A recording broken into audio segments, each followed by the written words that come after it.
Ya, terima kasih Anda masih bersama kami dalam program Majelis Sore, Majelis Kita Semua. Bicara mengenai, memaknai 10 hari istimewa, terutama di bulan Zulhijjah ini sendiri, menjadi bagian yang begitu penting untuk kita jalankan, untuk kita giatkan dalam peribadatan. Dan ini menjadi PR bagi kita tersendiri. Mungkin bagi para pemirsa yang baru saja ngeh atau sadar begitu ya, bahwa ternyata kita sudah memasuki di bulan Zulhijjah.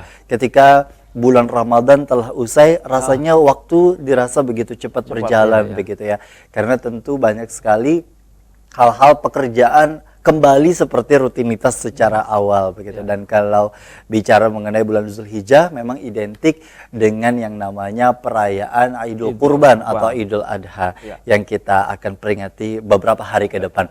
Tapi kalau kita bicara mengenai ritual peribadatan yang kemudian tadi sudah disebutkan bahwa selain dari berkurban kemudian juga berhaji, ada hal-hal yang kemudian juga disebutkan dalam ibadah mahdoh dan lain sebagainya. Tapi kalau kita bicara mengenai puasa sunnah, ketika kita misalkan niatkan puasa sunnah Senin Kamis begitu, kemudian juga ini di luar dari bayar wajib yang hutang puasa gitu ya.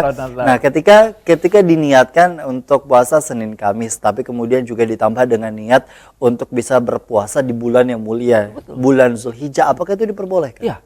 Jadi salah satunya juga berpuasa dari tanggal 1 sampai tanggal wabil khusus tanggal 9. Wabil khusus di tanggal 9. Itu istilahnya itu sunnah muakkad lah. Lebih ada kekuatan di situ. Kenapa? Dalam hadis disebutkan bahwa apabila kita tidak berangkat haji, maka kita akan mendapatkan pahala seperti, walaupun tetap tidak sama, ketika kita berpuasa di tanggal 9. Itu berarti satu hari sebelum Idul Adha, yang disebut dengan hari Arafah. Kemudian satu hari sebelumnya yang disebut dengan hari Tarwiyah. Ketika itu jamaah bersiap-siap dari Mina, berangkat ke Mina untuk meletakkan barang, kemudian berangkat ke Arafah. Jadi itu juga hari Tarwiyah, hari Tarwiyah ini disunnahkan juga berpuasa. Nah kemudian bahkan tanggal 1, 2, 3 dan seterusnya. Boleh berurutan ketika boleh, 1 sampai 10 begitu ya? Karena keumuman hadis tadi, al-amalus soleh, ketika definisi amalus soleh ini umum.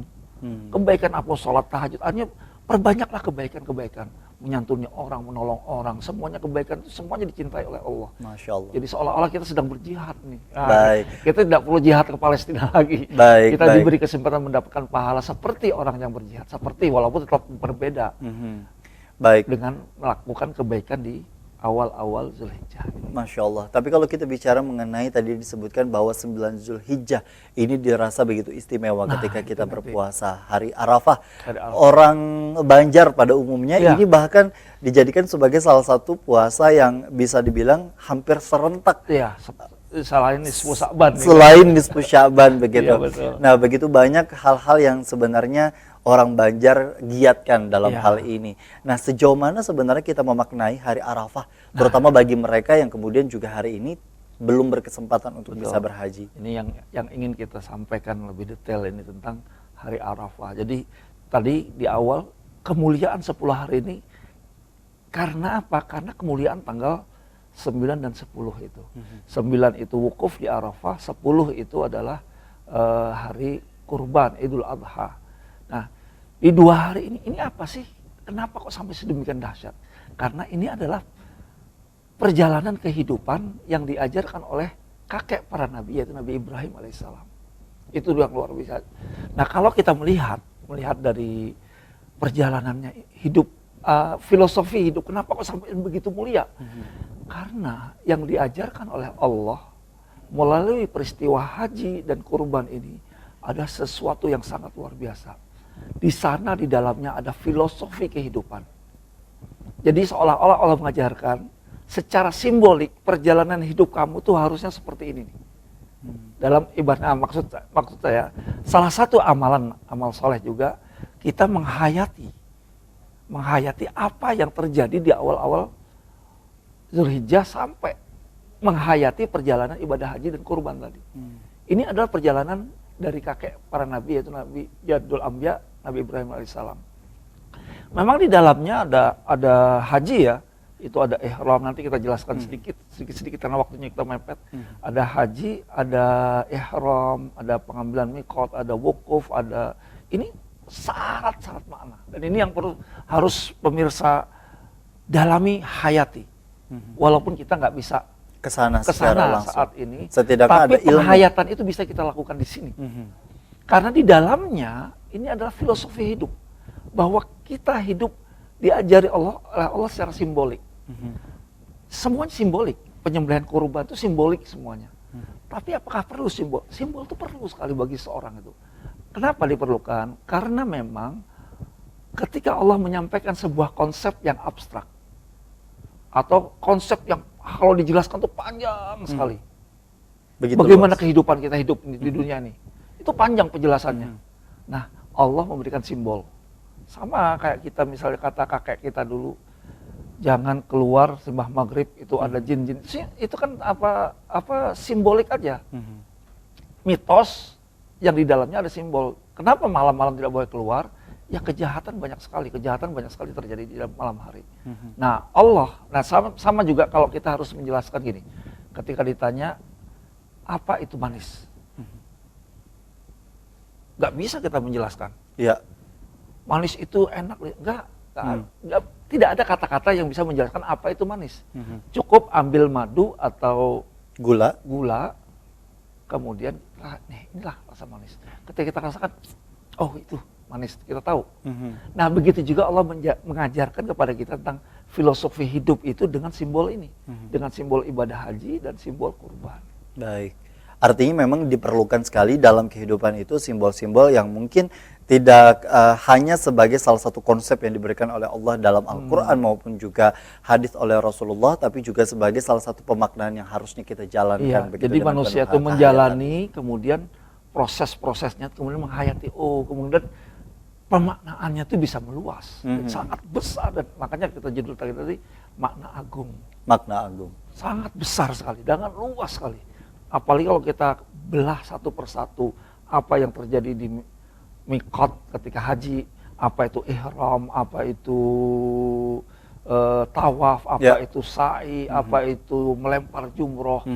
Itu semuanya syarat dengan makna-makna yang seharusnya kita dalami, kita hayati itu.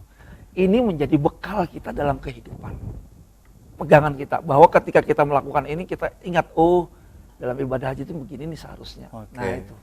Tidak hanya sebagai salah satu formalitasnya saja bisa dibilang, tapi iya, sebagai salah satu ilmu yang kemudian bisa kita pahami makna dan juga kekhususannya begitu dan ya. itu bisa kita lakukan walaupun kita tidak bisa berangkat haji.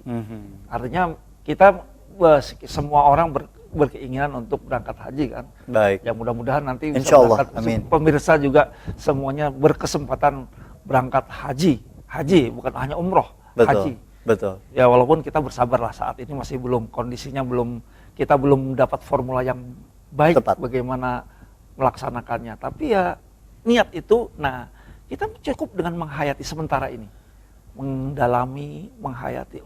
Inilah makna-makna yang terkandung dalam ibadah. Sebagai salah satu bekal tadi yang kemudian juga disebutkan. Tapi kalau kita bicara mengenai Hari Raya Idul Adha yang menjadi salah satu di antara dua hari raya yang begitu dimuliakan, terutama sebagai muslimin dan juga muslimat begitu.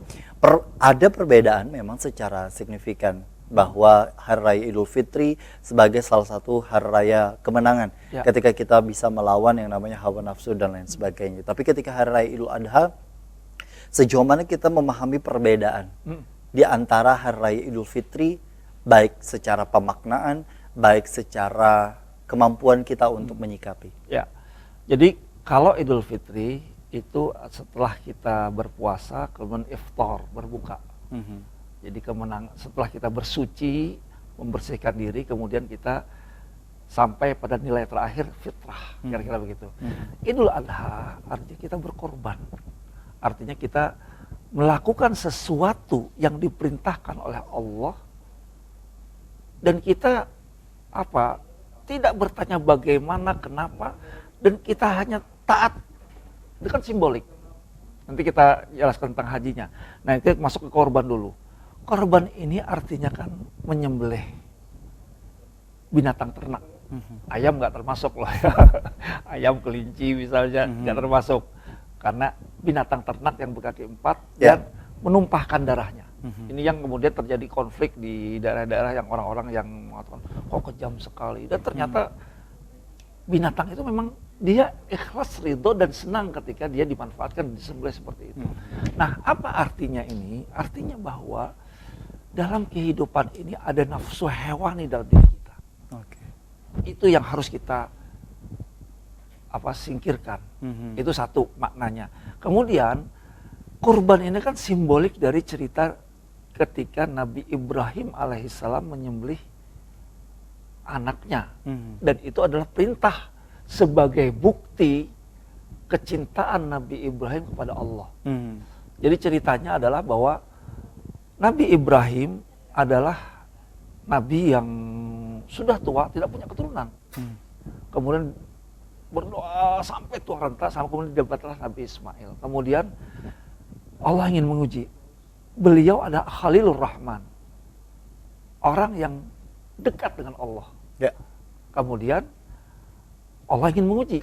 Apakah betul cintanya Nabi Ibrahim kepada Allah itu betul-betul murni? Ini sudah ada anak. Jangan-jangan cintanya betul terbagi. Nah ini.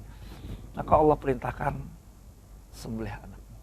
Coba anak yang ditunggu-tunggu kemudian diperintahkan. Nah itulah kemudian Nabi Ibrahim melakukannya dengan sempurna. Dan tentunya juga dalam hal ini bisa dimaknai bahwa begitu baktinya seorang anak kepada sang ayah ketika luar biasa perintah itu dari Allah, tentu banyak sekali pemaknaan yang kemudian juga dapat kita paham. Tapi dalam kondisi hari ini kita nanti akan bahas sedikit seputar sejauh mana sebenarnya kewajiban bagi setiap umat muslim dan juga muslimat untuk berkorban. Karena tidak semua dari kita hari ini kadang-kadang masih mengharap begitu akan pemberian yang namanya kupon daging kurban itu sendiri. Sejauh mana kewajiban itu datang untuk kita, nanti kita akan bahas secara singkat berkaitan dengan masih 10 hari makna dalam bulan Zulhijjah yang tentunya kita pasti utamakan. Tetaplah bersama kami dalam program Majelis Sore, Majelis Kita Semua.